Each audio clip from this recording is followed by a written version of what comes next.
Hello everybody and welcome to a video review by GreyElephant Gaming, and today we are going to be talking about Eminent Domain along with the expansion Escalation. On each turn you perform an action and a roll. Well, you don't have to perform the action. The roll is mandatory. The action involves using one card from your hand and following the instructions. And the roll involves actually taking a card from the draw decks and then adding whatever cards from your hand that you would like to use. I like how you have the options of either following or dissenting from the leader's role. And what I mean by that is that your opponent is considered the leader. And whenever they choose a role, say like warfare, you then have the option of either following or dissenting. If you follow, you could play warfare cards out of your hand and collect ships. But if you dissent, you can then draw a card from your deck. And in a 5-player game, this could allow you then to draw 4 extra cards before your next turn begins. And in a deck building game, that's a big deal. Like many deck builders, keeping your deck efficient is really beneficial. So one thing I like to do is focus on some roles in which I don't pick up the cards, but I try to follow my opponents instead. Now, there's a couple of basic ways that you're going to be able to gain planets. To be able to do this, first you're going to need to perform surveys, which allow you to go through the planet deck to be able to possibly cherry pick which ones you want and base your strategy around. You're going to take those planets and place them face down in front of you. From there, you're going to be doing either warfare rolls or colonizing. And each one of those are listed on the back of the cards next to the ship or the planet. Once you meet or exceed the number of ships or the colonies on or under the planet, then you're going to be able to flip that planet over, and it's then going to be added to your empire, and you're going to be able to reap the benefits. Besides gaining planets, you can also get points by using research cards, acquiring research cards, and doing the trade action. When you run out of prestige points, or you run out of cards to draw, this signals in-game. So you might want to consider this when forming your strategy, and not depend on just one source of prestige points throughout the game. Alright, so do I like Eminent Domain?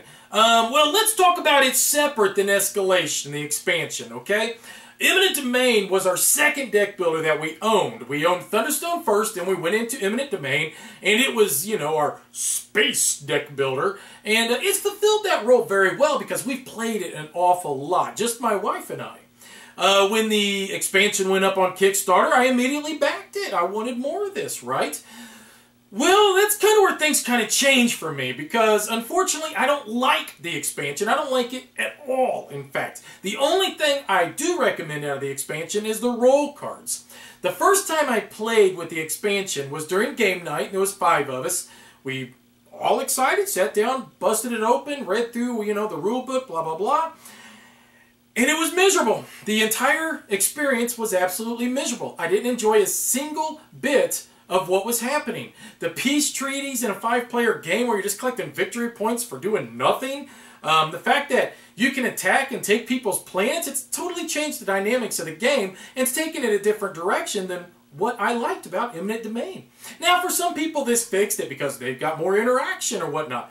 I don't know. I look at it as now as that I'm almost being dictated to have to do certain things to prevent these other things from happening. For instance, there's a certain card that is a scientific discovery.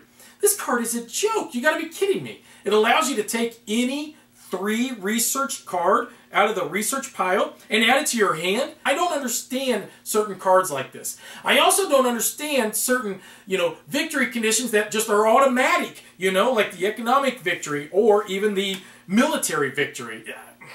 In our 5-player game, it actually was down to the very last turn going around and somebody won off of that, so we didn't even have to count up the victory points. Fun.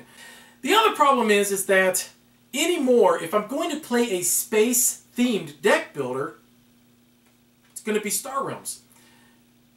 So, anyways, do I recommend Eminent Domain? Yeah, I do. Do I recommend the expansion? No, I don't. Do I recommend Star Realms? Hell yeah. Eminent Domain has a special place in my heart as one of the first deck builders that we bought and enjoyed. I love the space theme. I like the fact that you're taking on roles like colonizing and warfare, and you're not just purchasing cards. As for the expansion, though, I would say the only part of the expansion I really like is the scenario cards. I do like the scenario cards a lot. It just adds a new dimension to the game, and I think it really adds to the replayability. But the expansion also includes cards, and you can't really use all the scenarios without them. But I just feel like they're broken, they're overpowered, and it really takes away from the enjoyment of the game. Not only that, but then there's some other cards that if your opponent has them, well, even if you have them, it tends to just make the turn last forever. Because, you know, you're getting more cards, and then you're getting more actions, and then you're getting more cards, and it's just not enjoyable that way.